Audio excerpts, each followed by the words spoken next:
राधे राधे। श्री हरिदास श्री कुंज बिहारी। कैसे हैं आप सभी लोग? आई होप कान्हा जी की कृपा से आप सभी लोग अच्छे होंगे और स्वस्थ होंगे। जया एकादशी कब है? जया एकादशी का व्रत किस दिन रखा जाएगा और उसका पारण कब होगा, और जया एकादशी की पूजा विधि कैसे है? तो जया एकादशी जो इस बार पड़ने वाली है 8 फरवरी 2025 को जया एकादशी पड़ने वाली है। और इस दिन पूजा विधि कैसे करनी है? इस दिन सुबह उठ करके एकादशी में ज़रूर सुबह उठना चाहिए, ब्रह्म मुहूर्त में उठना चाहिए। ऐसे के समय में हम थोड़ा लेट उठ जाते हैं, पर जिस दिन एकादशी हो उस दिन हमें ब्रह्म मुहूर्त में थोड़ा उठ जाना चाहिए। जल्दी जल्दी उठकर स्नान करके स्वच्छ वस्त्र धारण करें। पूजा स्थान को गंगा जल से शुद्ध करके, और आपके पास अगर कोई चौक पूजने के लिए गोबर या मट्टी है, गाय का गोबर मट्टी, अगर गाय का गोबर मट्टी नहीं है तो वो आती है मट्टी जो पीली वाली लाल वाली, जिसे गेरू बोलते हैं। तो जया एकादशी जो कि हमें एकादशी देव उठनी एकादशी में वो कलर मिलता है। जिस दिन देव उठान एकादशी होती तो वो कलर भी मिलता है हमें, जो कि लाल वाली मट्टी होती है। उस दिन उससे भी हम एकादशी से चौक पूज सकते हैं, वो बहुत शुभ माना जाता है। और गंगा जल से स्नान को साफ सुथरे से स्थान को साफ कर देना चाहिए। भगवान विष्णु जी की प्रतिमा को पीले वस्त्र अर्पित करें। पंचामृत, दूध, दही, घी, शहद और गंगा जल से भगवान जी का अभिषेक करें। फिर चंदन, तुलसी दल, धूप, दीप, नैवेद्य, पुष्प, फल और नैवेद्य अर्पित करें। भगवान विष्णु जी के साथ माता लक्ष्मी जी की भी विधि विधान से पूजा की जाती है। इसके बाद एकादशी व्रत का कथा को श्रवण करना चाहिए, व्रत को करने का संकल्प लेना चाहिए और श्री विष्णु जी का सहस्त्र नाम का पाठ या फिर भागवत गीता जी का पाठ अवश्य करना चाहिए। इस दिन रात्रि का जागरण कर भगवान विष्णु जी के भजन कीर्तन का विशेष महत्व है। हम पूरी रात्रि आज के समय में जॉब करते हैं, सरवाइव करते हैं, नहीं जाग पाते हैं, तो एक पहर तो जागना चाहिए। उस एक पहर में भगवान जी का नाम जप भजन कीर्तन अवश्य करना चाहिए। थोड़ा सा ढोलक ताली घंटा बजा करके उनका कीर्तन करना चाहिए। अगले दिन द्वादशी की तिथि को व्रत का पारण करें और ब्राह्मणों को दान दक्षिणा दे करके भोजन कराना चाहिए। एकादशी के दिन बहुत ज़्यादा विशेष महत्व होता है। भगवान विष्णु और माता लक्ष्मी जी की पूजा की जाती है, विशेष कृपा से पूजा होती है। इस दिन सृष्टि के संचालक श्री हरि विष्णु नारायण जी और माँ लक्ष्मी जी की पूजा उपासना की जाती है। साधक के भाग्य में वृद्धि होती है, साथ ही धन की देवी माँ लक्ष्मी जी का भी आशीर्वाद हमें पूर्ण रूप से प्राप्त होता है। तो पूर्ण और एकादशी का संकल्प करना चाहिए। जया एकादशी का महत्व। धर्मराज युधिष्ठिर बोले, हे भगवान, आपने माघ के कृष्ण पक्ष की षटतिला एकादशी का अत्यंत अत्यंत सुंदर वर्णन करते हुए सुनाया। अब आप स्वदेज, अंडज, अधिज और जरा युज चारों प्रकार के जीवों के उत्पन्न, पालन और नाश करने वाले ही हैं। तो अब आप कृपया करके माघ मास के शुक्ल एकादशी के विषय में बताइए, और इस एकादशी का क्या नाम है और इसके व्रत करने से क्या विधान है, इसकी विधि क्या है, इसका व्रत करने से हमें किस फल की प्राप्ति होती है, और इनमें से इसे जो व्रत को किया जाता है कौन से देवी देवताओं का पूजन किया जाता है। तो कृपया करके विधि विधान से आप कहिए।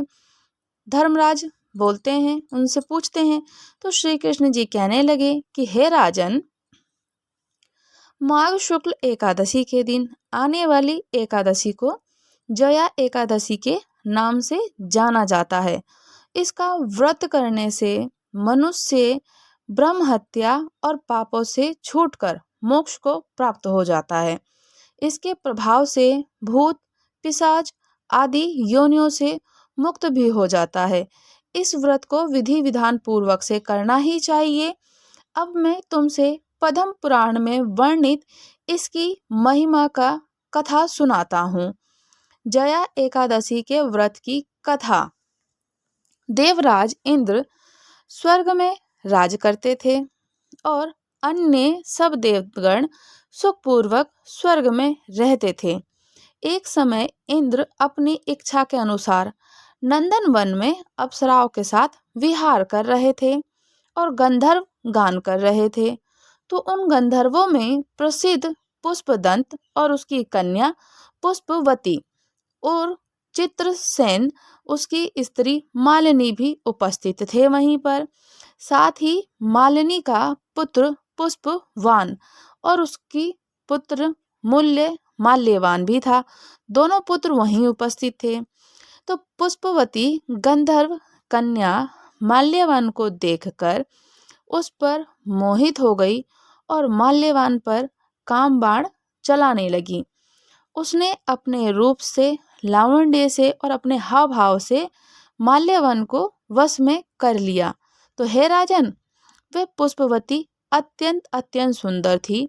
अब वह इंद्र को प्रसन्न करने के लिए गान करने लगी, परंतु परस्पर मोहित हो जाने के कारण उसका चित्त भ्रमित हो गया था और उनके ठीक प्रकार ना गान कर सके और ना ही स्वर ताल ठीक से नहीं हो पाया।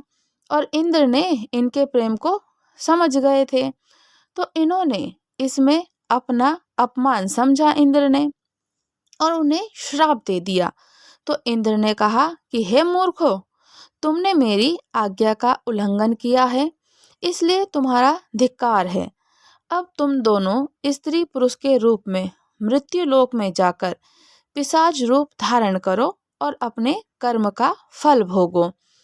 इंद्र का ऐसा श्राप सुनकर वे अत्यंत दुखी हुए और हिमालय पर्वत पर दुखपूर्वक अपना पिशाच योनि में जीवन व्यतीत करने लगे।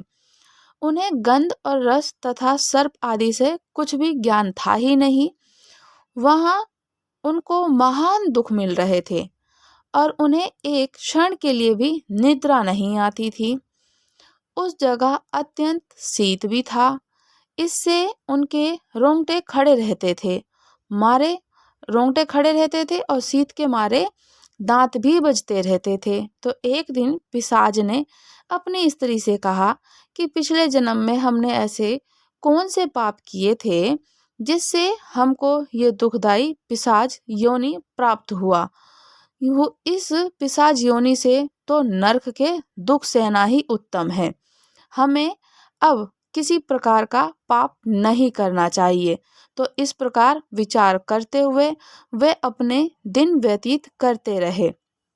देवयोग से तभी माघ मास में शुक्ल पक्ष की जया नाम की एकादशी आई और उस दिन उन्होंने कुछ भी भोजन नहीं किया।